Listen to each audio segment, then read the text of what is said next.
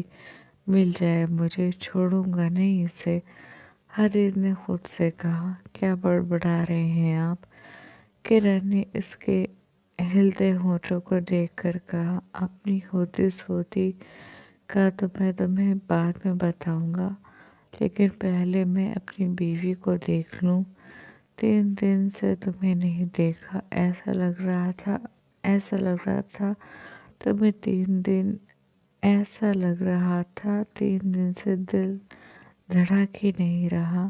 حریر نے اس کے حسین چہرے کا طواف کرتے ہوئے کہا، پھر آپ زندہ کیسے ہیں؟ وہ دانت پر دانت جما کر بولی، تمہاری یادوں کے سہارے۔ حریر نے اس کی کمر میں ہاتھ ڈال کر اسے اپنے سینے سے لگاتے ہوئے کہا، تمیز نہیں ہے آپ کو؟ وہ جھلا کر بولی، بہت تمیز ہے، تبھی تو تمہارے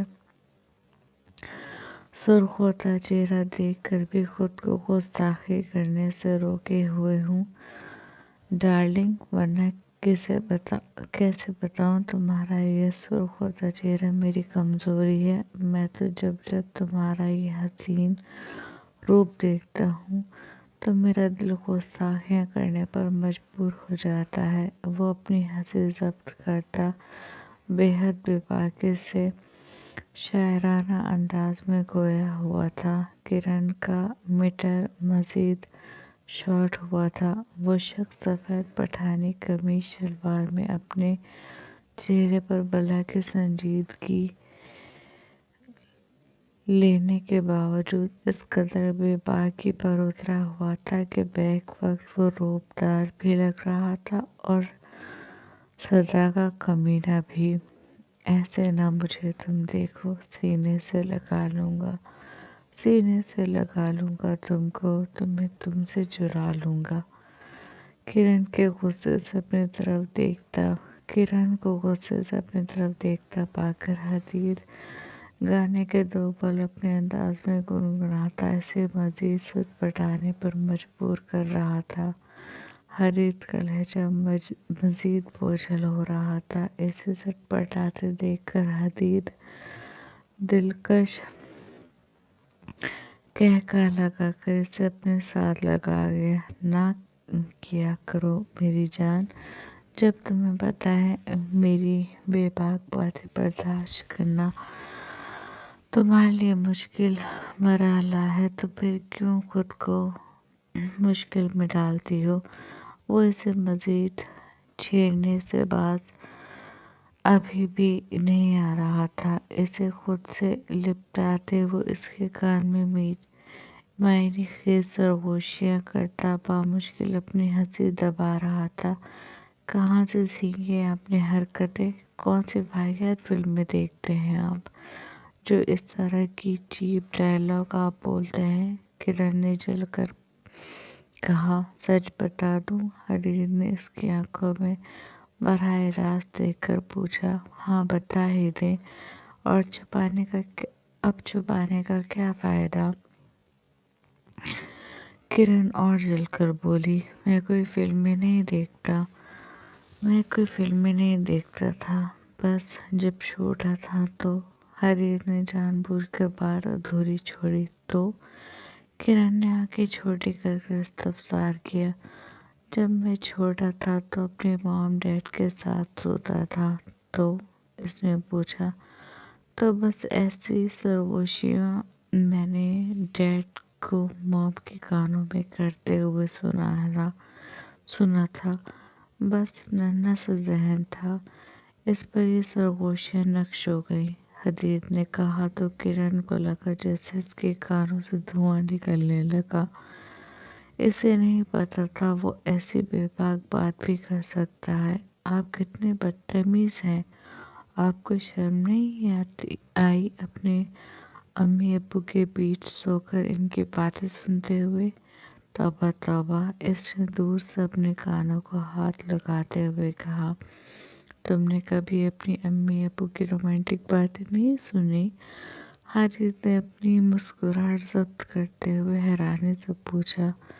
جی نہیں، ہم کبھی اپنے امی ابو کے بیچ میں نہیں سوئے۔ وہ غصے سے اسے خود سے دور کرنے کی کوشش کرتے ہوئے بولی۔ مطلب تم نے ایک بہت اچھی اپارچونیٹی مس کر دی، قسم سے ماں باپ کے بیچ میں سو ان کی رومانٹک باتیں سنو، اس کا مزہ ہی الگ ہے۔ میں تو اپنے سارے بچوں کو اپنے بیچ میں سلا کر انہیں تمہارے اور میرے بیچ ہونے والی ساری رومانٹک گفتگو سناؤں گا۔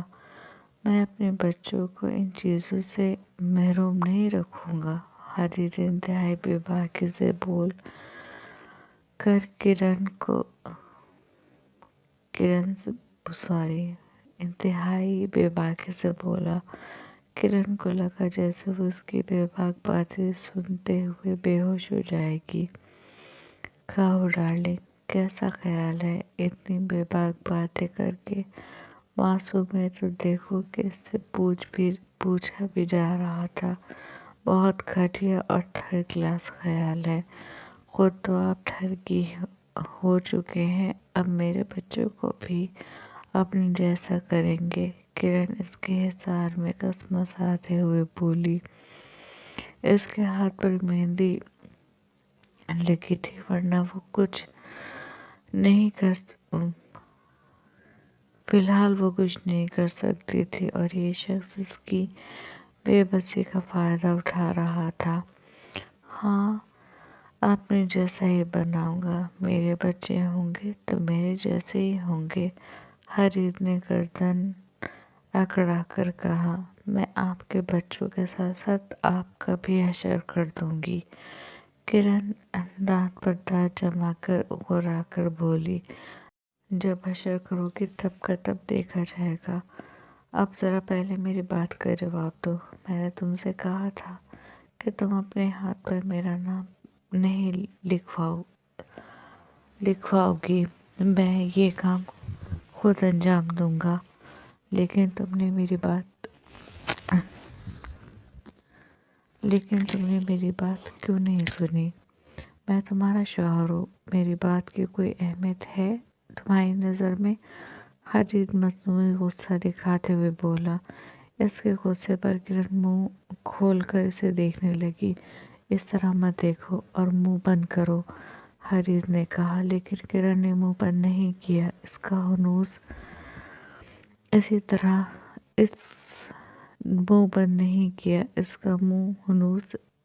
طرح کھلا رہا۔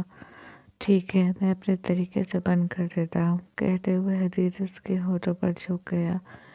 اس کے ہونٹوں پر جھک کر وہ اس کی سانسوں سے کھلواڑ کرنے لگا۔ کرن اس کے حصار میں کسمسانے لگی۔ اس کے کسمسانے پر حارث نے اس کے ہونٹوں کو رہائی بخشی۔ اب جواب دو میری بات کا، حارث نے اس کی آنکھوں میں جھانک کر کہا۔ میں کیا کہوں؟ اس نے بڑی معصومیت سے استفسار کیا۔ مجھے اس بات کی وضاحت دو، میں نے جب تم سے کہا تھا تو تم نے میری بات کیوں نہیں مانی؟ حارث نے پوچھا۔ مجھے لگا تھا کوئی بھی آپ کو مجھ سے ملنے نہیں دے گا۔ اس نے ایک ہی بات میں وضاحت دی۔ اور میں نے تم سے کہا تھا کوئی بھی مجھے تم سے ملنے سے نہیں روک سکتا۔ حریت نے ایک لفظ چبا کر کہا۔ جواب میں کرن اسے دیکھنے لگی۔ انداز میں بڑا بھولا پن تھا۔ تمہیں کیا لگتا ہے اس طرح دیکھ کر تم میرے غصے سے بچ سکتی ہو؟ حریت نے پوچھا۔ اس کی بات پر کرن نے نچلا ہونٹ نکال لیا۔ بچ سکتی ہو؟ بالکل بچ سکتی ہو، اس کے انداز پر حریت بولا اور پھر اس کے ہونٹوں پر جھک گیا۔ اس کے ہونٹوں پر جھکے حریت نے اسے فلپ کیا، پیچھے لے جاتے دیوار سے پن کر دیا۔ وہ دیوانوں کی طرح اس کے لبوں کو چوم رہا تھا۔ اس کی دیوانگی میں شدت تھی، اتنی کہ کرن بوکھلا کر رہ گئی۔ وہ اپنی مہندی خراب ہونے کے ڈر سے اسے دور بھی نہیں کر پا رہی تھی اور حدید اسی چیز کا فائدہ اٹھاتے اس کے لبوں پر اپنی شدت بکھیر رہا تھا۔ بہت دیر بعد اس نے کرن کو اپنی شدت بھری قید سے آزادی بخشی۔ یہ سزا تھی میری بات نہ ماننے کی، حدید نے کہا تو کرن غصے سے پھولتی سانسوں کے درمیان اسے دیکھنے لگی۔ آپ نے مجھے آپ کی بات نہ ماننے کی سزا دے دی، اب آپ مجھے بتائیں میں آپ کو آپ کی اس حرکت کی کیا سزا دوں؟ کرن نے اس کے کرتے کی طرف اشارہ کیا۔ تمہیں پتہ ہے یہ کس نے کیا؟ حدید نے کہا۔ آپ کی کسی چہیتی نے، کرن نے غصے سے جواب دیا۔ ہاں اور میری اس چہیتی کا نام راہب ہے، حدید نے کہا اور اسے سب بتا دیا۔ آپ سچ کہہ رہے ہیں؟ کرن نے آنکھیں چھوٹی کر کر پوچھا۔ اور نہیں تو کیا تمہیں مجھ پر شک ہے؟ حدید نے اس کے بازو کو پکڑ کر پوچھا۔ ہاں، اس نے صفا چٹ جواب دیا۔ حدید منہ کھولے سے دیکھتا رہ گیا۔ اس طرح مت دیکھیں، میں خود راہب بھائی سے پوچھوں گی، کرن نے کہا اور اپنے ہاتھ جھٹکے سے چھڑا کر اس سے دور ہو گئی۔ حدید نے اس کی کمر میں ہاتھ ڈال کر اسے خود سے دور جانے سے روکا۔ اس سے بھی پوچھ لینا، پہلے اپنے شوہر کے دل کا حال تو پوچھ لو، کیسے تمہیں دیکھے بنا 3 دن گزارے ہیں؟ حدید نے اس کی پشت کو اپنے سینے سے لگاتے ہوئے جھک کر اس کے کان میں میٹھی سی سرگوشی کرتے ہوئے کہا۔ تو کرن نے شرما کر اپنی نظریں جھکا لیں۔ اس کے شرمانے پر حدید اس کے کان میں مزید میٹھی میٹھی سرگوشیاں کرنے لگا۔ ادھر وہ کرن کے کان میں اپنی محبت کی چاشنی اونڈیل رہا تھا اور ادھر راہب ہنس ہنس کر دوہرا ہوتا جا رہا تھا۔ پتہ نہیں حدید بھائی کا کیا حال ہو رہا ہوگا۔ ربال بھائی تو بچ گئے تھے، لیکن حدید بھائی، راہب نے ہنستے ہوئے کہا، ایک بات بتاؤ، تمہیں لپسٹک ملی کہاں سے تھی؟ شہریار نے ہنستے ہوئے پوچھا۔ شادی کا گھر ہے، جہاں تہاں لڑکیوں کا میک اپ کا سامان بکھرا ہوا ہے، بس ایک کمرے میں گیا، وہاں دیکھا لڑکیوں کا میک اپ کا سامان بکھرا ہوا تھا، بس اس میں سے ایک لپسٹک اٹھائی، اپنے ہونٹوں پر لگا کر اپنے دونوں ہاتھوں پر اس کے نشان چھاپے اور اپنے کارنامے کو انجام دے دیا۔ راہب نے پیٹ پکڑ کر ہنستے ہوئے کہا، تمہیں کیا لگتا ہے دونوں میں لڑائی ہو رہی ہوگی؟ سلطان نے تجسس سے پوچھا۔ اب جو بھی ہو رہا ہوگا، لیکن انہیں یہ ملاقات ہمیشہ یاد رہے گی، راہب نے ہنستے ہوئے کہا تو وہ لوگ بھی ہنس پڑے۔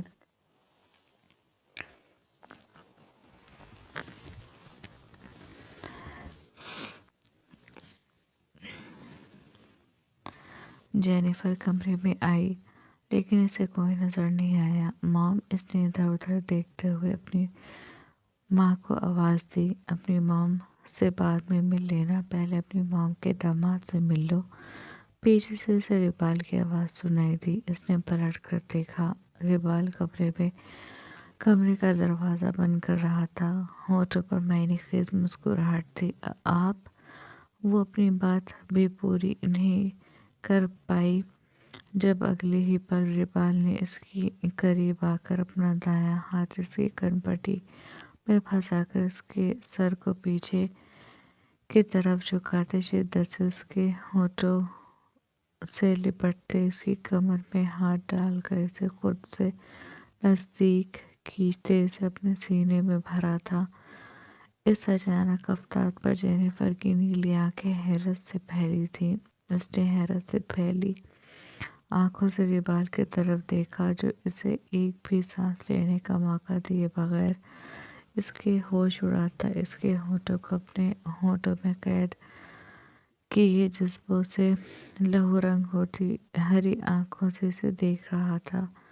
اس کی سرخ نگاہوں کا مطلب سمجھتی جینیفر اس کا ساتھ دینے کے بجائے شرم سے سرخ پڑتی، اس کی سفید قمیض کو سینے سے اپنی مٹھیوں میں دبوچ گئی۔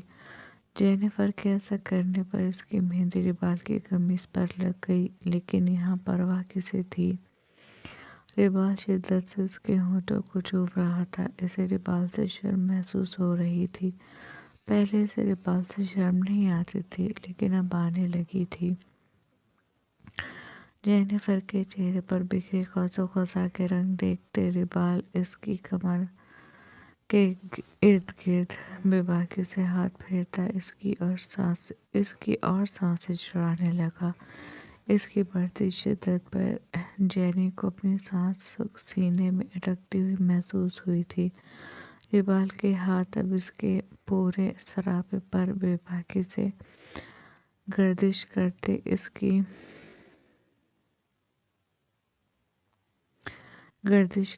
اس کی گردن پر ٹھہر گئے تھے۔ وہ اس کے ساتھ ابھی بھی نہیں دے رہی تھی۔ اس کے ساتھ نہ دینے پر ریبال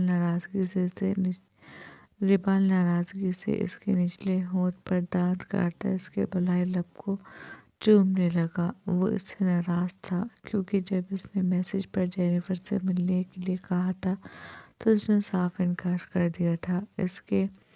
اس کی ناراضگی محسوس کرتی جینیفر تھوک نکلتے ہوئے اس کے لبوں کو نرمی سے چومتی، اس کی ناراضگی کم کرنے کی کوشش کرنے لگی۔ اس کے ہونٹوں کا لمس اپنے ہونٹوں پر محسوس کرتے ریبال کی ناراضگی واقعی کم ہوئی تھی۔ وہ اس کی بکھری سانسوں میں اپنی خوشبودار سانسیں الجھا کر اسے اپنے آپ سے لپٹا گیا۔ اس کی شدت پر جینی پھر اس سے دور ہونے کی کوشش کرنے لگی، لیکن ریبال اس کی گردن سے اپنا ہاتھ نیچے کی طرف کھسکاتا اسے سٹپٹانے پر مجبور کر گیا۔ ریبال جینیفر نے اس کی قمیض کو جھنجھوڑ کر اسے ہوش دلانا چاہا۔ ریبال نے سرخ آنکھیں کھول کر اس کی طرف دیکھا اور اس کی غیر ہوتی حالت کو دیکھ کر اس کے ہونٹوں کو رہائی دی۔ اس کے رہائی دیتے ہی جینیفر گہرے گہرے سانس لینے لگی۔ کیا کرتے ہیں آپ؟ اگر میں مر جاتی ہوں تو؟ جینیفر نے اپنے دل کے مقام پر ہاتھ رکھ کر اپنی بے ترتیب سانسوں کو ہموار کرتے ہوئے کہا۔ تمہیں کیا لگتا ہے میں تمہیں مرنے دوں گا؟ ریبال نے اپنے دونوں بازو اس کے گرد پھیلا کر کہا۔ ارادہ تو آپ کے یہی تھے؟ اس کی سانسیں ابھی بھی پھول رہی تھیں۔ میری جان، تمہارے اتنے پر یہ حال ہے، کل تمہارا کیا ہوگا جب میں پوری شدتوں کے ساتھ تم پر اپنا تسلط جماؤں گا؟ ریبال نے بڑی بے باکی سے پوچھا تو جینیفر شرم سے سرخ پڑتی اپنا رخ پھیر گئی۔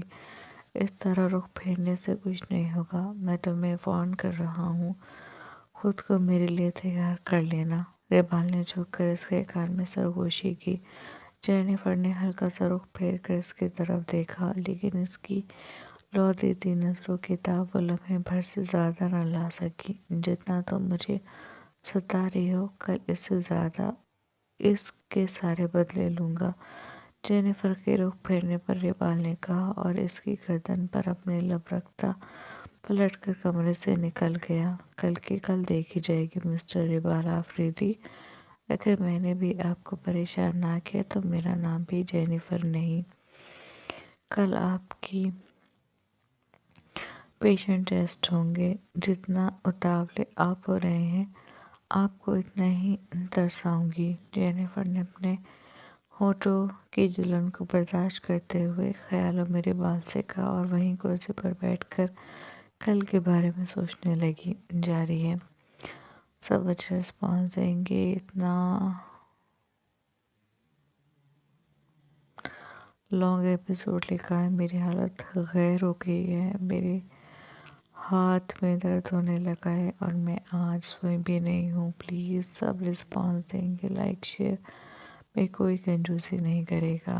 ملتے ہیں نیکسٹ ایپیسوڈ میں. اپنا دھیان رکھیے گا. اپنا کو دھیان رکھیے گا. اللہ حافظ.